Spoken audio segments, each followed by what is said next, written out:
இரண்டு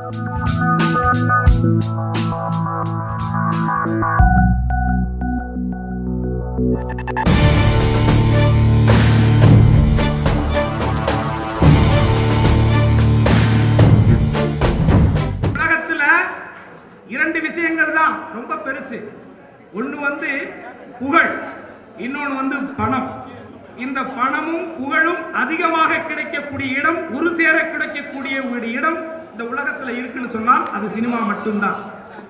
அந்த சினிமாவில் எல்லா விதமான புகழையும் தனக்கு போதும் என்று சொல்லுகின்ற அளவிற்கு பணத்தையும் சம்பாதித்த ஒரு மகான் திரையுலகிலே இருக்கிறார் என்று சொன்னால் அது சூப்பர் ஸ்டார் ரஜினிகாந்த்.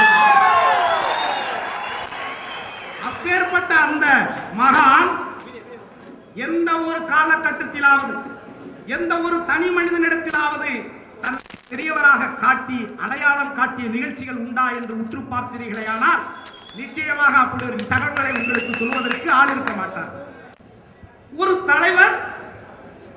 தலைவராகுவதற்கு கூடிய அத்தனை தகுதிகள் உள்ள ஒரு மனிதர் பணத்தால் புகழால் அத்தனை வசதிகளும் இருக்கக்கூடிய ஒரு மனிதர் எதற்காக யோசித்துக் கொண்டிருக்கிறார்?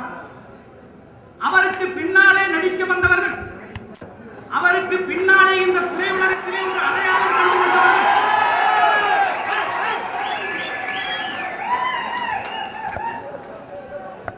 அவர்களை பார்த்து இந்த சினிமாவிலே நடிகனாக வேண்டும் என்று ஆசைப்பட்டவர்கள், அவர் யோசித்துக் கொண்டிருக்கின்ற அந்த கேப்பிலே உள்ளே புகுந்தவர்கள்,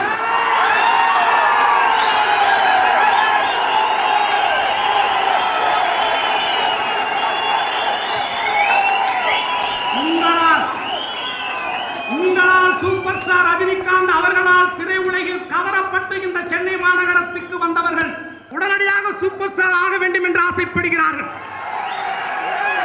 2 படம் ஓடிவிட்டால் சூப்பர் ஸ்டார் ரஜினிகாந்த் படத்தோடு போட்டியிட நினைக்கிறார்கள். ரஜினிகாந்த் அவர்கள் கொடியையே இன்றும் உருவாக்கவில்லை, ஆனால் அதற்குள் சில நடிகர்கள் கொடிகளை உருவாக்கி கொண்டிருக்கிறார்கள். ஆனால் அந்த கொடிகளை மக்கள் ஏற்றுக்கொள்வார்களா என்பதை மட்டும் நீங்கள் யோசித்து பார்க்க வேண்டும். ஆகவே நீங்கள் எல்லாம் வேடிக்கை பார்த்து அவரால் கவரப்பட்டு இந்த இடத்திற்கு வந்திருக்கக்கூடிய உங்களே எதை வேண்டுமானாலும் செய்ய முடியும் என்கின்ற ஒரு நிலை இருக்கின்ற பொழுது என்னால் இது முடியுமா என்று இன்றைக்கும் தன்னடக்கத்தோடு தவம் இருந்து கொண்டிருக்கிறான் ஒரு மனிதன் இந்த தமிழ்நாட்டிலே. அவன் தான் சூப்பர் ஸ்டார் ரஜினிகாந்த் அவர்கள். ஆகவே இன்றைய நாள் நிச்சயமாக ஒரு உணர்ச்சி புலம்பான ஒரு நாள். இந்த நாள் நாளைய வரலாற்றிலே, நாளைய தமிழகத்தினுடைய வரலாற்றிலே பொறிக்கப்பட போற ஒரு நாள். இந்த டிசம்பர் 12ஆம் தேதி இந்த வள்ளுவர் கோட்டத்துடைய இந்த அரங்கம் எத்தனையோ தமிழக முதல்வர்களையும் தமிழகத்தினுடைய அதிகாரம் படைத்தவர்களையும் அடையாளம் காட்டியது. இந்த மண்டபம் இன்றைக்கு ஒன்றை அடையாளம் காட்டுகிறது.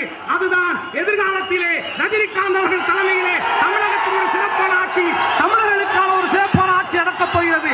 அந்த நிகழ்ச்சியில் நிச்சயமாக அந்த மேடையில் உங்கள் சார்பாகவும் ஒரு உண்மையான தமிழன் என்கின்ற முறையிலும் அந்த சூப்பர் ஸ்டார் ரஜினிகாந்திற்காக குரல் கொடுப்பதற்கு அன்றைக்கும் தைரியமாக வருவான் இந்த கருணாஸ் என்பதை நான் உங்களுக்கு சுட்டிக்காட்டுகிறேன்.